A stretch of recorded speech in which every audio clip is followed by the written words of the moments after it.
안녕하세요. 거북이의 별책 부록의 거북이입니다. 여러분, 그거 아세요? 세계적인 부자 워렌 버핏과 점심 식사를 하는데 몇십억 원이 든대요. 얼마가 들든 누구나 한 번쯤은 꼭 해보고 싶은 경험이잖아요.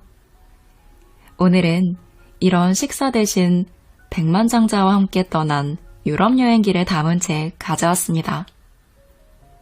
그냥 유럽 여행도 아니고 백만장자와 단 둘이 여행이라니. 생각만 해도 설레시지 않나요? 46에 자신의 꿈을 위해 사표를 내고 백수가 된 이 책의 저자 강호 작가는 어느 날 백만장자 주식 투자자인 박성득 선생에게 유럽 배낭여행을 제안받으며 이야기는 시작됩니다. 책에서 강호 저자는 강 국장님으로, 백만장자는 박 선생님으로 불립니다.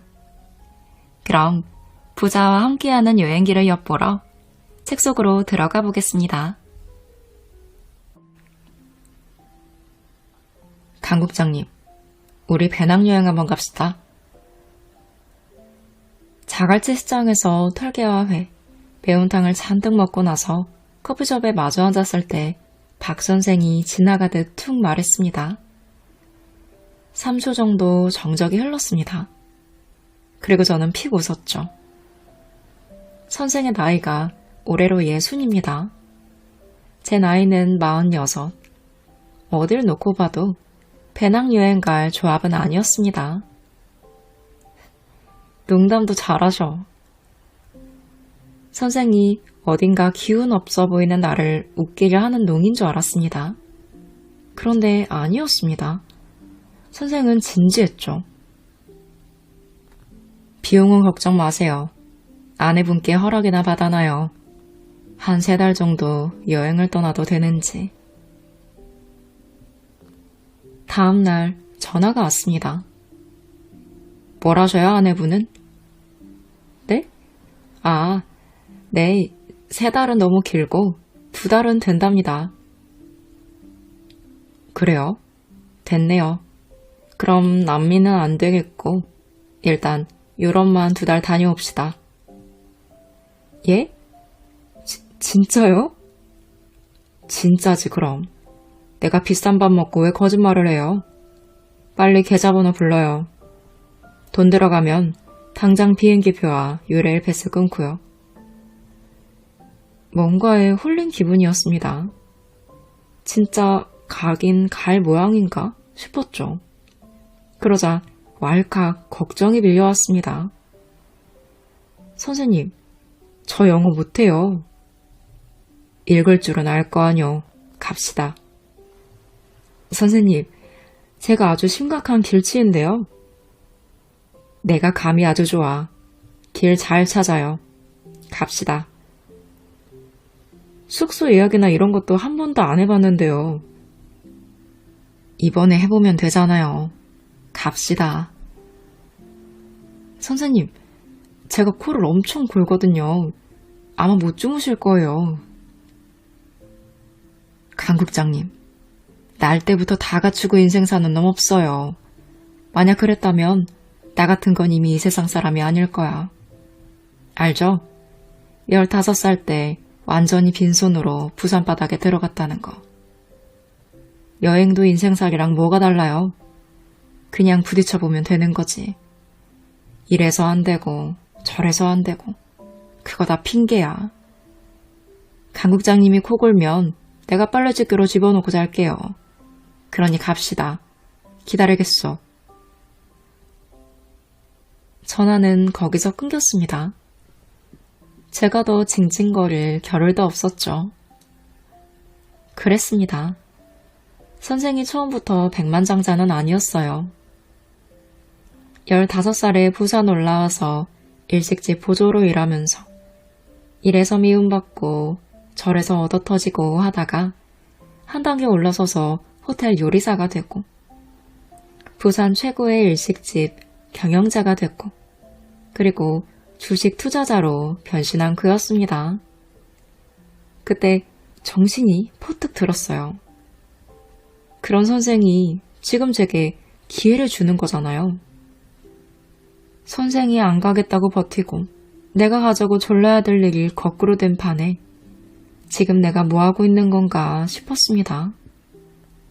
그 길로 유럽 여행길에 올랐습니다. 오늘은 어디 갈까요?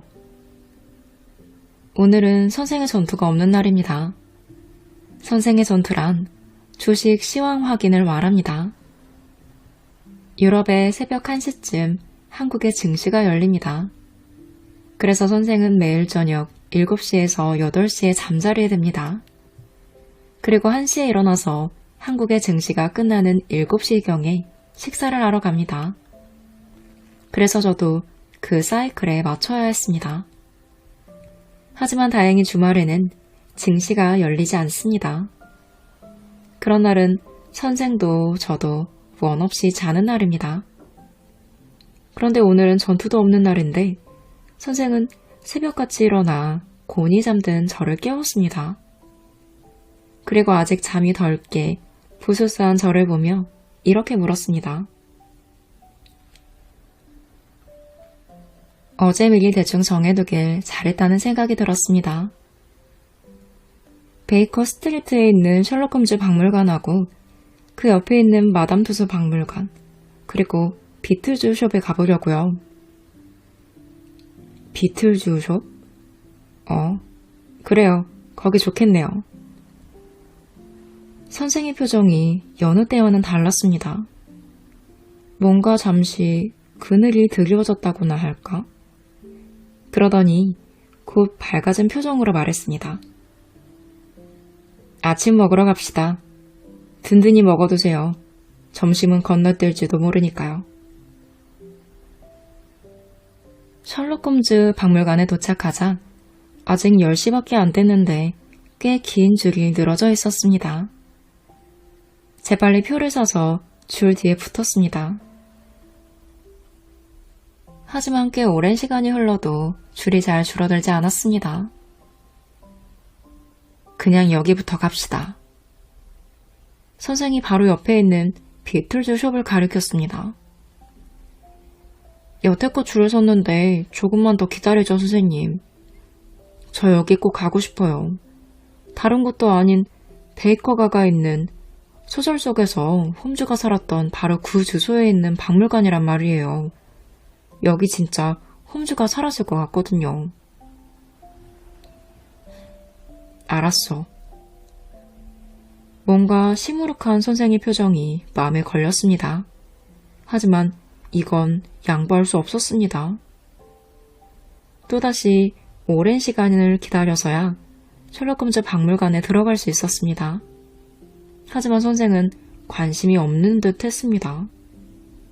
잠시 건물 안의 집기나 전기물들을 구경하는 듯 마는 듯 대충 보더니 이제 갑시다 하며 대답도 듣지 않고 계단을 내려가 버렸습니다.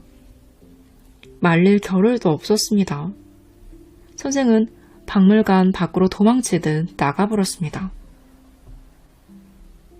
1시간을 기다려온 곳에서 달랑 5분 만에 나가다니. 저는 선생을 뒤에서 몇 차례 불러봤지만 아무 소용이 없었습니다. 어쩔 수 없이 저는 시무룩하게 선생을 따라 비틀즈 숍으로 들어갈 수밖에 없었습니다. 숍 안에서는 I want to hold your hands가 흘러나오고 있었습니다. 근데 이게 무슨 일인가요? 선생은 또 5분도 안 돼서 문을 박차고 뛰어나가 버렸습니다. 선생님, 도대체 왜 그러시는 거예요? 선생을 쫓아 뛰어나간 제가 따지듯 물었습니다. 그러자 곧 입을 다물 수밖에 없었어요. 선생의 눈가가 촉촉해져 있었기 때문입니다. 때마침 런던의 날씨는 부슬부슬 비가 내리고 있었기에 혹시 빗물인가 했지만 그건 아니었습니다. 선생은 좀 걷자고 했습니다. 그러고는 한동안 말이 없었죠. 양쪽 옆에 늘어선 고색 창연한 벽돌집을 따라 우리는 한동안 목적 없이 정처 없이 걸었습니다. 그러다가 선생이 불쑥 입을 열었습니다. 여기 이 가슴이 아프고 뜨거워져서 도저히 견딜 수가 없었어요. 미안해요. 나는 아까 나온 비틀즈의 노래 제목조차 모릅니다. 그 노래의 가사도 무슨 뜻인지 하나도 모르고요. 하지만 그 가락은 선명하게 기억합니다. 내 사춘기 시절 부산 거리를 걷다 보면 들려오던 노래였거든요. 근데 그 노래를 듣자니 어떻게 표현은 안 되는데 가슴이 아파요. 잘 설명은 안 되지만. 분명 빗물일 겁니다. 선생의 눈가에 맺혀있는 건 빗물임이 틀림없습니다. 선생의 눈물이라니. 10여 년 알고 지냈지만 단 한 번도 그런 모습은 본 적이 없었습니다. 게다가 아무것도 부족한 것이 없어 보였던 선생이었습니다. 요리사로서, 음식점 경영자로서, 주식 투자자로서 마음먹은 것은 과감한 결단력과 엄청난 실행력, 잠을 줄이며 몰두하는 집중력으로 쟁취해낸 사람인 선생인데 난데없이 눈물이라니. 그런데 선생의 표정은 기묘하게 일그러져 있었습니다. 강 국장님도 알다시피 난 15살 때부터 뼈 빠지게 일을 해야 했어요. 잠깐 한눈 팔면 먹을 것이 없었으니까. 그래서 지독하게 열심히 일했어요. 그래서 나한텐 학창시절, 청춘 이런 말들은 사치였죠. 절대 부끄럽지는 않아요. 정말 열심히 살았으니까. 그런데 자꾸 무언가가 원망스러워요. 3시간 자던 잠을 죽여서라도 영어 공부를 했다면 저 노랫가락에 붙은 가사를 해석할 수 있지 않을까. 저 넓은 세계를 아무 꺼리낌 없이 헤집고 다닐 수 있지 않을까. 그러지 못한 나를 원망해야 하는지 아니면 그런 환경을 마련해주지 못한 부모님을 원망해야 하는지. 그러다 보면 어이없게도 이 영국처럼 번성하지 못하고 안타깝게 우리나라를 식민지로 전락시킨 선조들이 원망스러운 마음까지 들어요, 이거. 이 마음속에 든 불덩이 같고 뜨겁고 아픈 것을 어떻게 표현해야 할지. 그래서 거기 있을 수 없었어. 강 국장님, 이런 기분을 이해할 수 있겠어요? 입을 다문 선생은 말없이 다시 걷기 시작했습니다. 저는 조금 뒤떨어져 걸을 수밖에 없었어요. 늘 부럽기만 했던 선생이 처음으로 가엾게 느껴졌습니다. 화양연화. 그 말이 떠올랐어요. 꽃처럼 아름다운 시절, 다시는 돌이킬 수 없는 그 빛나는 시절을 힘들고 거친 노동과 숨막히는 냉대와 그 속에서 살아남기 위한 몸부림으로 채워넣었던 선생을 생각하자 그 불덩이가 무엇인지 아주 조금은 짐작할 수 있을 것 같았습니다. 꽤 오래 그렇게 걸었습니다. 선생이 조금 걸음을 늦춰 저와 나란히 걷게 되었을 때 다시 입을 열었습니다. 난 호기심이 많은 사람이에요. 궁금한 것도 많죠. 그래서 여행 중에 강 국장님이 귀찮을 정도로 묻고 또 묻는 것입니다. 사실 아까 그 박물관에 갔을 때 난 너무 답답했어요. 세계적으로 유명한 그 뭐더라, 셜록 홈즈요. 그래, 셜록 홈즈. 그렇게 유명하다는 사람을 난 60이 다 되어가는 오늘 처음 들었어요. 강 국장님이 줄 서 있을 때 설명해주는 내용을 들으면 호기심이 들끓는데 알고 싶은데 너무 모르는 게 많은 거야. 억울했어요. 그리고 비틀즈 숍에서 들려오던 그 가락이 날 가장 고통스러웠고 예민했던 시절로 끌고 갔어요. 화가 났고 답답했지. 아무리 그런 내 마음을 설명하려고 해도 10분의 1, 아니 100분의 1도 표현하지 못할 거예요. 환기. 특정한 노래나 향기, 그리고 어떤 빛깔 같은 것은 기억이라는 강에 내려진 닭과 같은 것일지 모릅니다. 친숙한 멜로디가 귀에 흘러들어오면 우리는 자신도 모르는 사이에 불과 몇 초 만에 기억의 강을 거슬러 그 멜로디가 새겨진 시점으로 날아갑니다. 향긋한 빵 굽는 냄새를 맡으며 어린 시절의 아련한 추억을 떠올릴 수 있는 사람은 행복한 유년을 겪은 이일 것입니다. 하지만 어떤 이에게는 미칠 것 같은 허기를 연상시키기도 합니다. 천상의 냄새가 지옥의 고문처럼 느껴지는 사람은 불행한 유년을 겪은 것일 것입니다. 선생도 그와 같지 않았을까요? 하루하루를 전쟁 치르듯 살아온 자신의 인생을 후회하지 않는다고 해서 어찌 아쉬움이 없을 것이며 허전하고 애잔하지 않을까요? 다시 한번 그 시절로 돌아간다면 어떻게든 시간을 짜내서 공부를 하겠어요. 어디서 낡은 사전이라도 하나 훔쳐와서 졸린 눈을 비비며 비틀즈의 노래 가사를 해석하겠어요. 길 가는 외국인에게 동냥하듯 영어를 배우겠어요. 밤새도록 셜록 홈즈를 읽고 내가 좋아하는 역사를 공부하겠어요. 선생의 목소리가 높아졌습니다. 지나가던 금발의 행인이 힐끗 선생을 쳐다봤습니다. 그 누구도 후회를 남기지 않고 살 수는 없겠지만 적어도 지금 젊은 사람들은 나 같은 후회나 아쉬움을 남기지 않을 수 있으면 좋겠어요. 그 뒤로 선생은 입을 다물었습니다.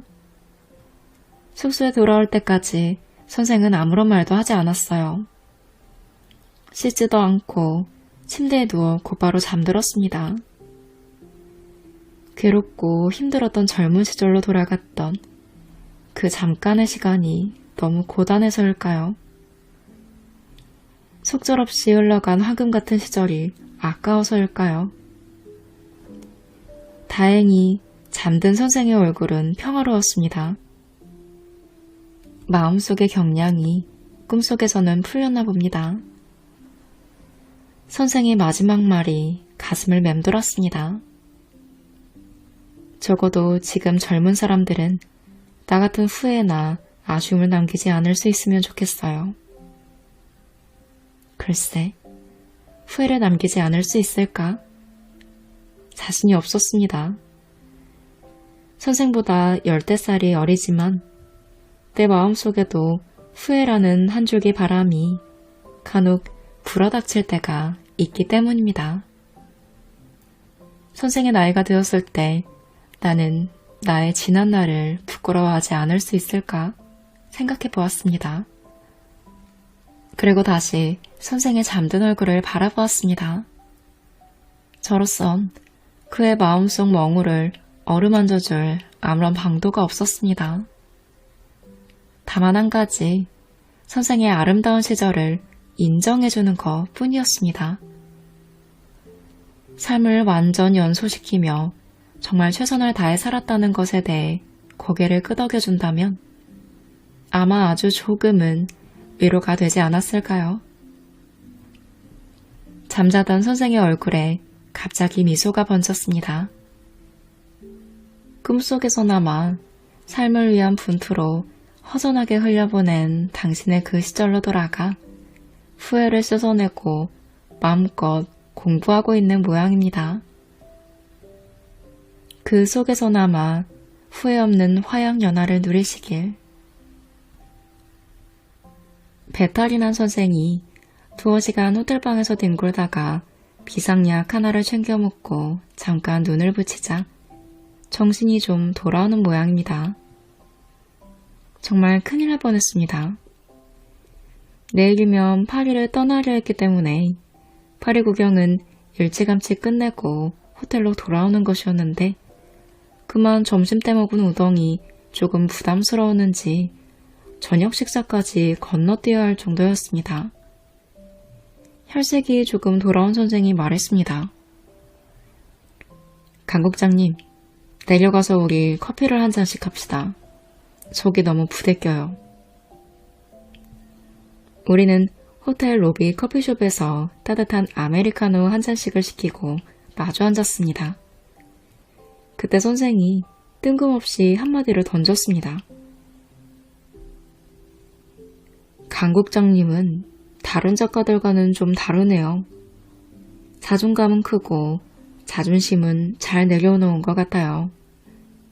내가 그동안 살펴본 게 틀리지 않았던 것 같네요. 순간 귀에서 환희의 창가가 울려 퍼지는 줄 알았습니다. 여행이 시작된 이래 수없이 지청구만 들었지 칭찬이라고는 들어본 적이 없었는데 그렇게 칭찬에 인색한 선생에게서 그런 얘기를 듣다니 말입니다. 사실 40대 아저씨들은 사소한 칭찬에 약합니다. 언제부터인가 책임과 의무는 막중해집니다. 반면 이들이 이뤄놓은 성과는 너무나 당연한 것으로 간주됩니다. 직장에서 어느 정도 시간을 보냈고 연봉이 올라감에 따라 어느 정도의 성과는 당연히 내줘야 하는 것으로 간주되기 때문입니다. 칭찬을 들을 기회보다는 욕을 먹을 경우가 많아집니다. 집에서건 회사에서건 권리는 적어지고 의무와 책임은 막중해집니다. 그렇기 때문에 40대의 아저씨의 지갑을 열려면 칭찬을 해야 합니다. 40대 아저씨는 옷가게의 점원의 영혼 없는 칭찬에도 입이 찢어집니다. 나는 지금 강 국장님의 심정이 어떤지 알아요. 뭔가 머릿속에서 심지가 타들어가는 느낌일 겁니다. 자식 걱정, 부인 걱정, 한 가족의 현재와 미래를 걱정하는 가장이 무언가 새로운 출발을 하려 할 때면 혀끝이 바싹 타들어가고 심장을 누가 움켜쥐는 듯 가슴이 답답해지죠. 맞다. 잠시 잊고 있었습니다. 저는 백수였습니다. 누구와도 나눌 수 없는 책임감과 불안감, 흔들림이 있었죠. 그 때문에 새벽녘에 몰래 집을 빠져나와 애꿎은 담배만 태워댔던 때가 많았습니다. 대한민국의 40, 50대라면 누구나 언젠가 한 번은 경험하게 되는 일입니다. 단지 빠르고 느림만이 있을 뿐이죠. 그때 자존심이 강하면 형편에 안 맞게 허세를 부립니다. 새로 시작하는 사람이 허세를 부리면 잘 될 수가 없어요. 세상이 그리 녹록지 않은 법이죠. 하지만 또 자존감이 없으면 사람이 망가질 수 있죠. 자그마한 시련에도 금세 시든다고 할까요? 내가 요리사로 또 음식점을 경영하면서 정말 많은 사람을 만났습니다. 자존심은 잘 내려놓고 자존감은 높은 사람들이 대부분 잘 되었어요. 그런 면에서 강 국장님은 기초공사는 잘 되어 있는 것 같네요. 선생은 그러면서 당부하듯 말을 이었습니다. 그런 기초공사가 되어 있는 사람은 위기를 만나면 간절해지고 간절해지면 놀라운 무언가가 나오는 법입니다. 지금 강 국장님이 생각해야 할 것은 간절한 마음을 갖고 큰 꿈을 꾸는 겁니다. 그때 인생을 바꿀 수 있는 무언가가 눈앞에 나타나거든요. 사람의 인생에서 도약기는 눈 깜짝할 사이에 옵니다. 사업이 불같이 일어났다고들 하잖아요. 그거 정말 맞는 말입니다. 기회를 잡을 때까지가 어려워서 그렇지 일단 잡으면 정말 불이 타오르듯 확 일어납니다. 그러니 언제나 간절해야 해요. 우연이랄까 기회랄까 그런 것이 눈앞을 스쳐 지나갈 때 간절한 사람만이 그 기회를 움켜잡죠. 그래서 위기는 기회가 되는 겁니다. 간절한 마음을 갖고 큰 꿈을 꾼다. 그 얘기가 마음에 울림을 만들었습니다. 어쩌면 40 중반에 내게 닥친 위기가 좋은 기회로 다가올지 모르겠다는 근거 없는 안도감 같은 것이 느껴졌습니다. 우리 나가서 좀 걸을까요? 커피를 마시니 울렁대는 것이 좀 진정됐어요. 이제 걸으면서 소화를 더 잘 시켜야겠어요.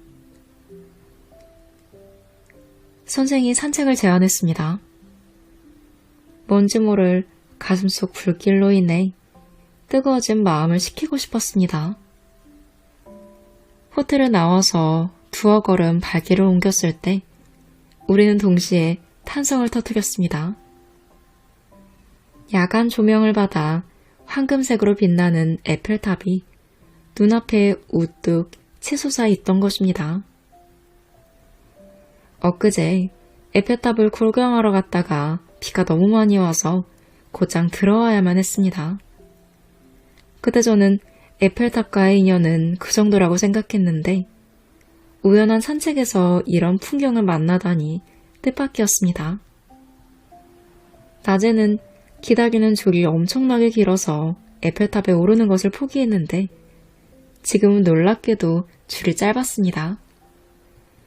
내친김에 우리는 에펠탑 내부에까지 들어갈 수 있었습니다. 그다지 오래 기다리지 않아도 됐습니다.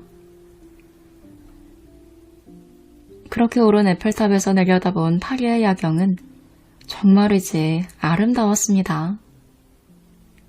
갑작스런 복통이 가져다준 달콤한 우연이었어요. 그래요. 사람 일은 모르는 것입니다. 살아보기 전에는, 부딪혀보기 전에는 말이죠. 인생의 하루하루 어떤 우여곡절이, 어떤 행복이, 어떤 아름다움이 놓여있을지는 아무도 모르는 것입니다. 인생은 전화위복. 그래서 재밌는 것일지도 모르겠습니다.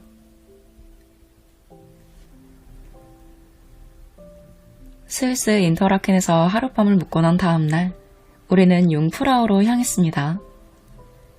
백두산보다 1100여 미터 높은 4158미터 높이입니다. 제 저질 체력으로는 엄두도 못 낼 높이지만 1912년부터 운행되기 시작한 산악 열차 덕에 다행히 정상 근방에 수월하게 가볼 수 있었습니다.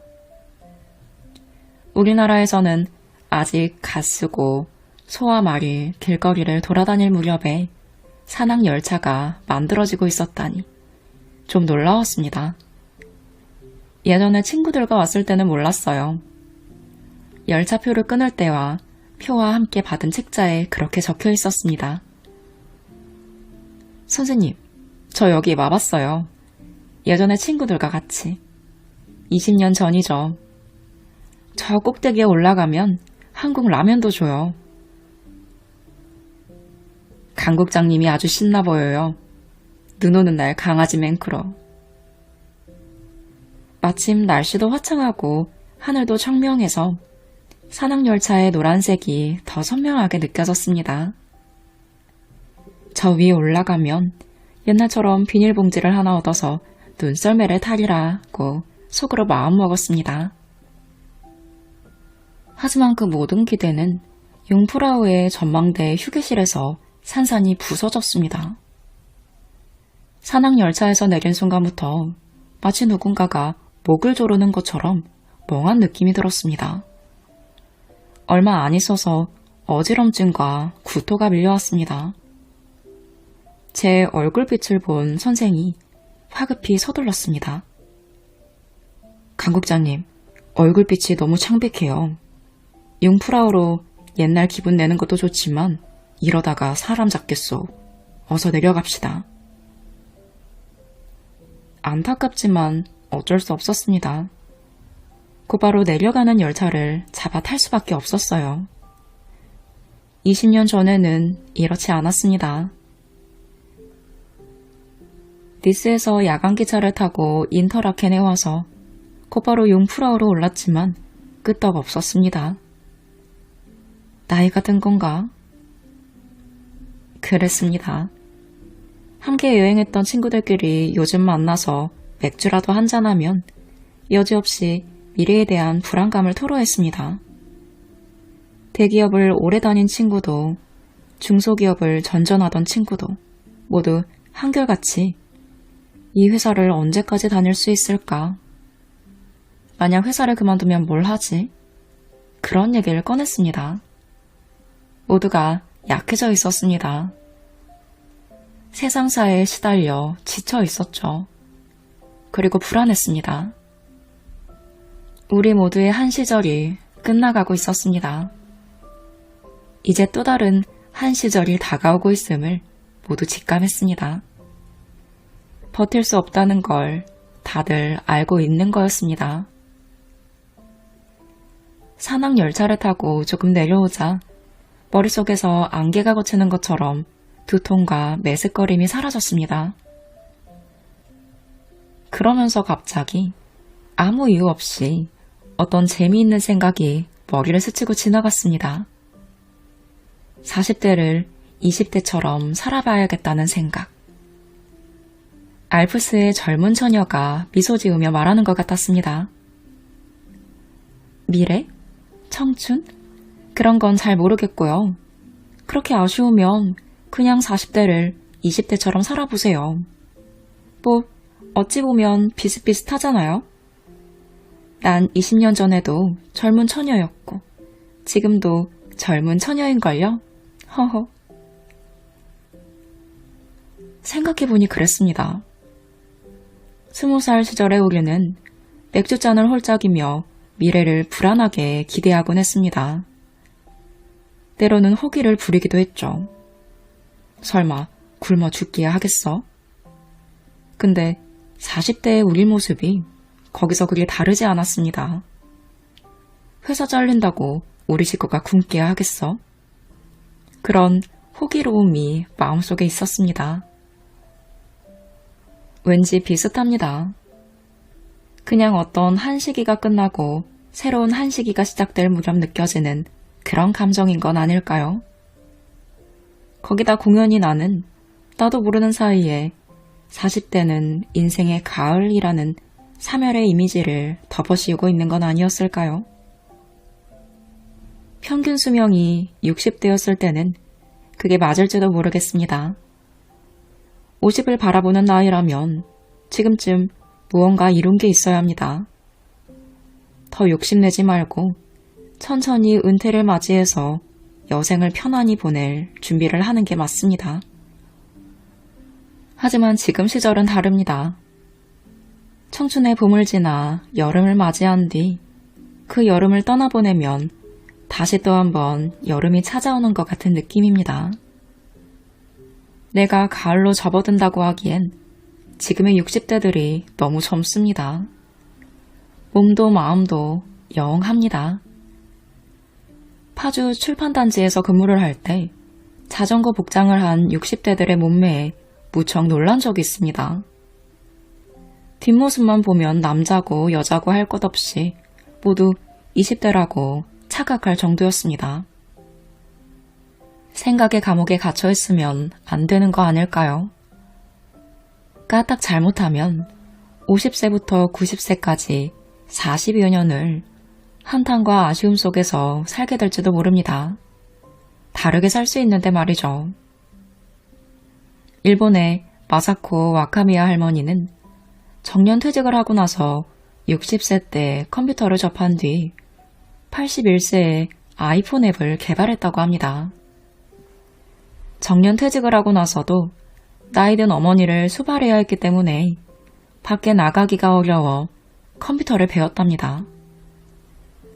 컴퓨터로 엑셀 아트도 하고 3D 프린터로 목걸이, 장식도 만듭니다.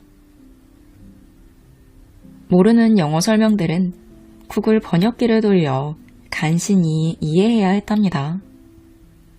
그리고 마침내 81세에 하나단이라는 노인용 게임 앱을 만들어 앱스토어에 올렸습니다. 최고령 앱 개발자가 된 겁니다. CNN에 대서 특별됐고 애플 개발자 대회에 초대됐습니다. 한국은 물론 인도와 아랍, 중국 등 전 세계에서 유명한 인물이 되었죠. 맞습니다. 세상은 마음먹은 대로 사라집니다. 그렇게 믿자고요. 미신 같은 이야기도 아닙니다. 예전에 마음의 시계라는 책에서 읽은 적이 있습니다. 1979년 오하이오주의 외딴 마을에서 모종의 심리실험이 행해졌습니다. 이름하여 시계 거꾸로 돌리기 실험.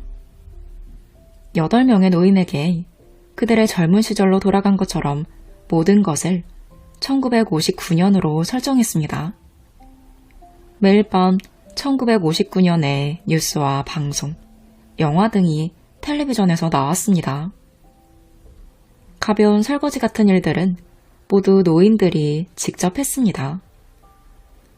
익숙해지자 1959년에 야구 잡지를 보며 2년 전에는 누가 우승했지? 하며 역할에 몰입해 들어갔습니다. 그러자 놀라운 일이 벌어졌습니다.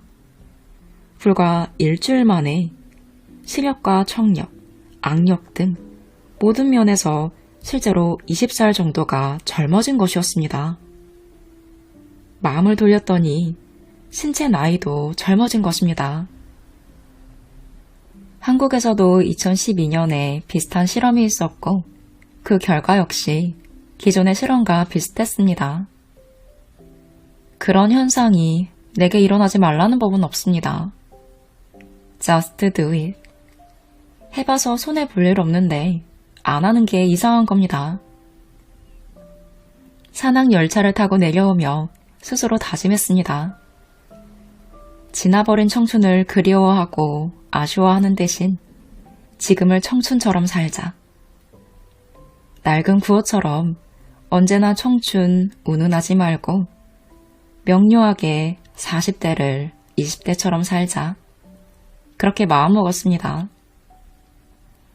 여름을 지나 다시 여름을 맞이하는 기적을 내 삶에 가져와 보자. 이렇게 말이죠. 적어도 먼저 마음 약해지는 일은 없을 겁니다. 나이에 어찌됐든 꿈은 평등하게 꿀 수 있는 거니까요.